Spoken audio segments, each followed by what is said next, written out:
लेते हैं यहाँ पे जेके बोस क्लास 10th का सॉलिड मैथमेटिक्स का गैस पेपर। तो देखिए पेपर में जो आपके क्वेश्चंस आए थे वो यहाँ पे टोटल 40 क्वेश्चंस आए थे। 15 पेजेस का आपका क्वेश्चन पेपर आया था। 2024 का पेपर है, रिसेंटली परसों आपका मैथ्स का पेपर है, उसका मैं आज सॉलिड पेपर आपके साथ डिस्कस करने वाला हूँ। यहाँ पे आप देख सकते हैं 2024 का पेपर है, जेड सीरीज का मेरे पास मैथमेटिक्स का पेपर है। 3 घंटे का आपको यहाँ पे टाइम दिया गया था। 80 मार्क्स का पेपर आपका था और उसके साथ साथ यहाँ पे 20 मार्क्स आपको स्कूल से दिए जाएंगे। ठीक, सबसे पहले हम बात करेंगे सेक्शन ए की, जिसमें आपको ऑब्जेक्टिव टाइप क्वेश्चन आए थे।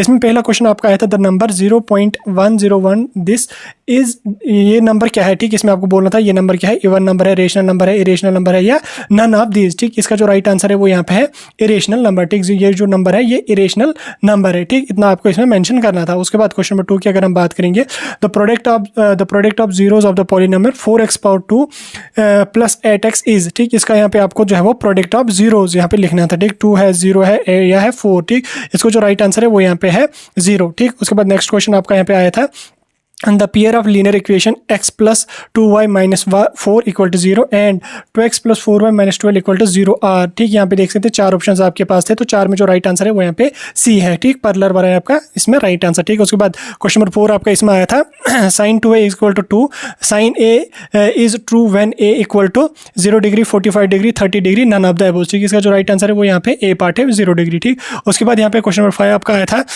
11 टर्म ऑफ AP दिस, इसके यहाँ पे आपको 11 टर्म लिखनी थी 28 22 माइनस 38 या नन ऑफ द अबव। ठीक, इसका जो राइट आंसर है वो यहाँ पे बी पार्ट है 22, इसका जो है वो राइट आंसर है यहाँ पे। उसके बाद क्वेश्चन नंबर 8 की अगर हम बात करेंगे, क्वेश्चन नंबर 8 यहाँ पे आपका आया था getting a natural number greater than the 0 is an example of impossible event, simple event, sure event and none of the above. इसका जो राइट आंसर है वो यहाँ पे सी पार्ट है श्योर इवेंट। ठीक, उसके बाद क्वेश्चन नंबर 9 यहाँ पे आपका आया था वॉल्यूम ऑफ स्फीयर इज। ठीक, 4 ऑप्शन आपके पास है, 4 में से जो राइट आंसर है वो यहाँ पे सी पार्ट है 4/3 पाई इंटू आर पावर 3। ठीक, पाई इंटू आर क्यूब। ठीक, ये आपका राइट आंसर। उसके बाद क्वेश्चन नंबर नेक्स्ट यहाँ पे आपका है the abscissa of a point on Y axis is 1 0 -1 none of the above. इसका जो राइट आंसर है वो यहाँ पे बी पार्ट है। उसके बाद नेक्स्ट क्वेश्चन यहाँ पे आपका है HCF of 26 and 91 is 26 13 14 none of the above. इसका जो राइट आंसर है वो यहाँ पे 13 है। 13 आता है HCF 26 और 91 का। उसके बाद नेक्स्ट क्वेश्चन यहाँ पे आपका है and discriminant of the quadratic equation this is. ठीक, इसे आपका जो है वो यहाँ पे 3 ऑप्शन है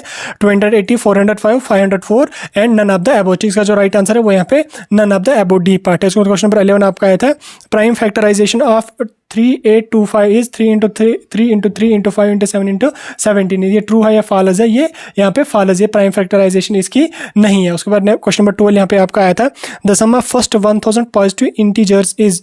ठीक, यहाँ पे आप देख सकते हैं ए पार्ट जो है इसका यहाँ पे राइट आंसर है। उसके बाद नेक्स्ट क्वेश्चन की अगर हम बात करेंगे, नेक्स्ट क्वेश्चन नंबर 13 है 1/2 can be probability of an event. ठीक, ये आपका ट्रू है या फॉल्स है, ये आपका ट्रू है, ये आपका राइट आंसर है, इसका ट्रू है। ठीक, उसके बाद यहाँ पे क्वेश्चन नंबर 14 है all dash triangles are similar. ठीक, isosceles triangles and equilateral triangles. ठीक, इक्विलेटरल ट्रायंगल्स जो होती है वो यहाँ पे जो है वो इक्वल सिमिलर यहाँ पे होती है। उसके बाद क्वेश्चन नंबर 15 आपका है the number of tangent that can be drawn on a circle. ठीक, इज, यहाँ पे कितने टेंजेंट्स हम ड्रा कर सकते हैं सर्कल पे, तो इसका जो राइट आंसर है वो यहाँ पे इनफाइनाइट टेंजेंट्स जो है हम ड्रा कर सकते हैं सर्कल पे। उसके बाद यहाँ पे क्वेश्चन नंबर 6 आया था if a × n equal to n - 1 × 2 - n then find a × 4। ठीक, यहाँ पे आपका इसका जो राइट आंसर है वो यहाँ पे -6 है। उसके बाद क्वेश्चन नंबर 17 है x = 3 y = -2 is the solution of equation 2x - 3y = 12। ये आपको देखना है कि ये ट्रू है या फॉल्स है, ये बिल्कुल ट्रू है। उसके बाद यहाँ पे देख सकते हैं क्वेश्चन नंबर 18 आपका आया था the value of cosec a is always greater than और इक्वल टू 1। ठीक, इसका यहाँ पे आपको लिखना था ट्रू और फॉल्स, ये आपको यहाँ पे करना था।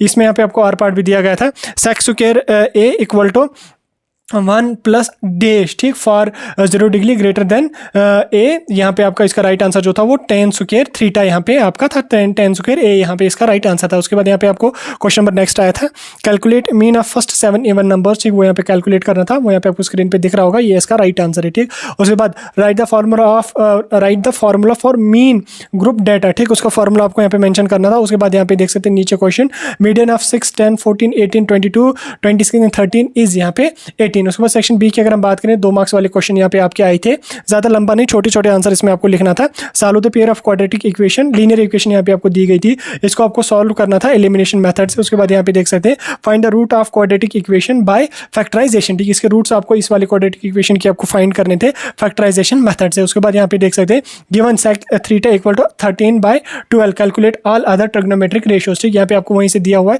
सेक थीटा का, यहाँ पे आपको वहीं से दिया हुआ है। अब आपको बाकी अदर ट्रिग्नोमेट्रिक कॉन्सेंट्रिक रेशियो जो वो कैलकुलेट करने थे। उसके बाद नेक्स्ट क्वेश्चन यहाँ पे आपका आया था, find volume of sphere of radius 3 centimetre. ठीक, सेफियर एक है, उसका रेडियस हमारे पास 3 सेंटीमीटर है, उसका यहाँ पे आपको वॉल्यूम कैलकुलेट करना था। उसके बाद इसका आर पार्ट भी आपको आया था, calculate the curved surface area of cylinder of radius 2 centimetre and height 7 centimetre. Curved surface area आपको सिलेंडर का कैलकुलेट करना था, जिसका रेडियस 2 सेंटीमीटर था और उसकी हाइट 7 सेंटीमीटर थी, उसका कर्व्ड सरफेस एरिया आपको कैलकुलेट करना था। उसके बाद क्वेश्चन नंबर नेक्स्ट आपका आया था, find the values of y for which distance between pointers p2 into 3 and q। यहाँ पे देख सकते हैं 2 पॉइंट्स है p एंड q, उनके बीच की डिस्टेंस यहाँ पे दी हुई है 10 यूनिट्स की। ठीक, उसमें यहाँ पे आपको वैल्यू कैलकुलेट करना था y का। ठीक, इसका यहाँ पे आपको आर पार्ट दिया गया था, check whether this and this are the vertical of an isosceles triangle. ठीक, इसको आपको कैलकुलेट करना था, ये वर्टिसेस हैं आइसोसेलेस ट्रायंगल की कि नहीं। उसके बाद क्वेश्चन नंबर 26 यहाँ पे आपका आया था, find a quadratic polynomial the sum of product whose zeroes is √2 and 1/3 respectively. ठीक, क्वाड्रेटिक पॉलिनोमियल्स आपको फाइंड करने थे, दो सम ऑफ प्रोडक्ट्स के जिनके जीरोस यहाँ पे वैल्यू दिए हुए हैं। ठीक, इनको आपको जो है वो कैलकुलेट करना था। उसके बाद सेक्शन सी से अगर हम बात करेंगे, 3 मार्क्स वाले क्वेश्चन आपको आए थे। इसमें पहला क्वेश्चन आपका क्वेश्चन नंबर 27 वाला था, find the coordinates of a point which divides the line segment. ठीक, यहाँ पे देख सकते हैं joining A and joining B into 4 equal parts. ठीक, यहाँ पे आपको कोऑर्डिनेट्स उसकी फाइंड करने थे। उसके बाद नेक्स्ट क्वेश्चन आपका आया था, find the area of quadrant of a circle whose circumference is this. ठीक, इसका सर्कमफरेंस वहीं से दिया हुआ था, आपको एरिया इसका कैलकुलेट करना था। उसके बाद यहाँ पे बाकी क्वेश्चन भी यहाँ पे आप देख सकते हैं, स्क्रीन पे आपको दिख भी रहे होंगे, 3-3 मार्क्स वाली ये क्वेश्चन है, तो इनको यहाँ पे आप चेकआउट कर सकते हैं। हम नीचे चलेंगे डी पार्ट पे, तो डी पार्ट में यहाँ पे आपको जो तो 4 मार्क्स वाले क्वेश्चन थे, लॉन्ग आंसर टाइप क्वेश्चन है। इनमें सभी क्वेश्चंस के यहाँ पे आपको आर पार्ट दिए हुए थे। यहाँ पे आप देख सकते हैं क्वेश्चन, सभी क्वेश्चंस के आपको आर पार्ट दिए हुए थे।